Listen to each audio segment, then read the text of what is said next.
Hey, this is Adam Torres, and I'm here to tell you that it has never been easier to start your very own podcast. At Mission Matters, our goal is to amplify stories that matter. That means we want to help you start your podcast because your story matters. We can do this in 3 different ways. 1, join our podcast school and take a free or paid course. 2, visit our resources page where we've already figured out what you need, such as where to host your podcast. Or 3, heck, we can even do everything for you through our podcast agency, including editing for cheaper than you can do in-house. Oh, and no contract, services month to month. Get started by heading over to missionmatters.com and click on Start a Podcast. All right, now let's get into the show. Hey, I'd like to welcome you to another episode of the Mission Matters Innovation Podcast, your source for all things innovation. My name is Adam Torres. You can follow me on Instagram at AskAdamTorres to keep up with my book releases, book tour schedule, signings, all that other good stuff. Always love to connect with you there. And as always, if you'd like to apply to become a co-author of one of my upcoming books, just head on over to the website, missionmatters.com, and click on Become an Author to apply. All right, so today I have Natasha Wilch on the line, and she's a physical therapist, clinic owner over at Symphony Rehabilitation, and co-founder over at Concussion Compass. Natasha, welcome to the show. Thank you so much for having me. All right, Natasha. So I'm excited about today's topic. So we're going to talk about taking your brick and mortar clinic and turning it into a telehealth platform. So excited to get into that. I know there's a lot of people out there listening that may want to do that, but they just don't know exactly how. And so you're here to kind of give them some guidance. But before we do that, I want to get a little bit further into your background for those listening. So tell us a little bit more about how you got started in your career. Yeah, so I'm a registered physical therapist trained up in Canada. And I went to University of British Columbia, became a PT in 2011, and honestly fell in love with the world of neurological rehabilitation, concussion rehab, but then also the world of entrepreneurship and being able to think outside the box and do my own thing, which led to the creation of my clinic Symphony, as well as the creation of Concussion Compass. Wow, that's awesome. So let's go a little bit further into what you're doing at Symphony Rehabilitation and Concussion Compass. So tell us a little bit more about the companies, please.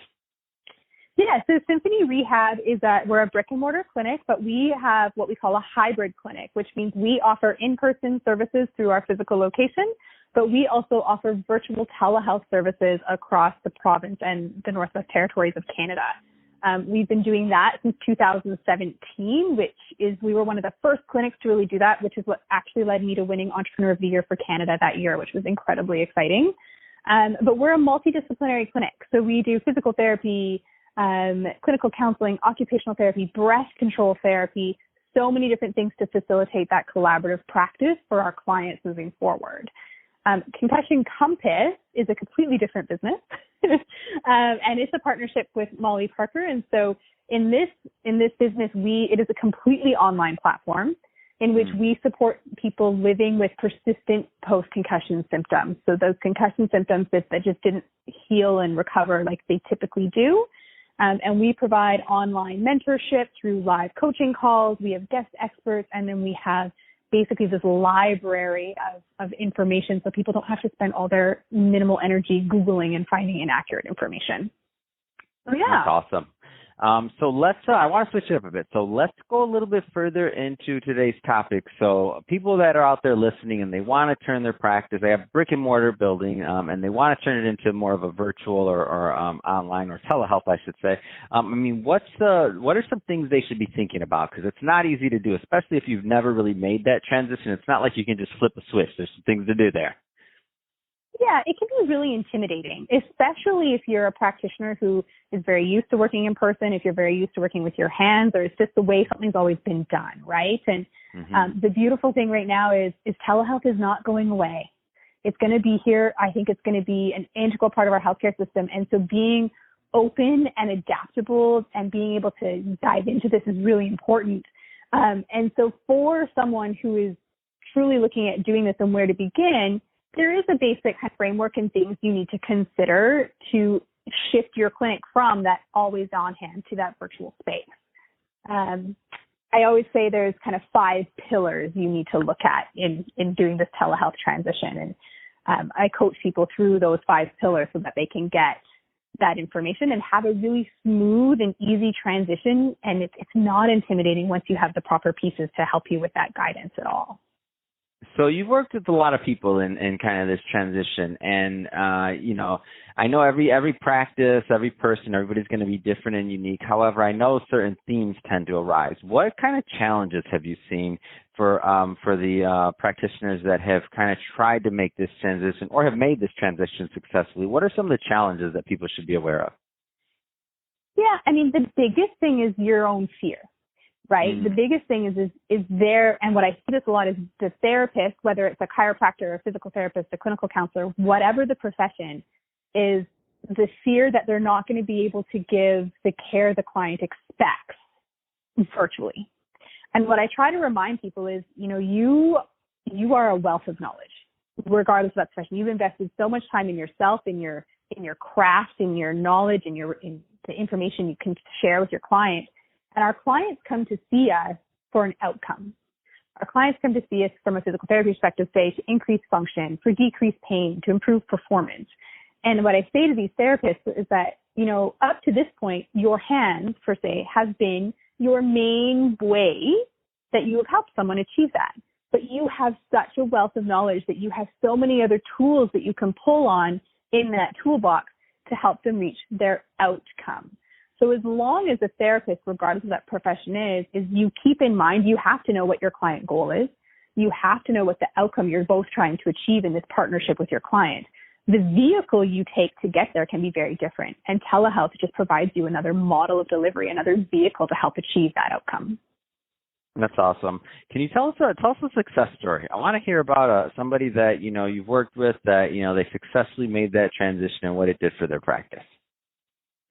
Oh gosh, it's so exciting to see some of these. So I bet. That's why I wanted some of it. I was like, I know there's some cool stuff that you see. I am totally that person that, like, when one of my clients or one of my therapists achieves these things, like, I'm that person that jumps up and down and claps my hand and squeals, and I'm a little bit of a dork that way, and I love it.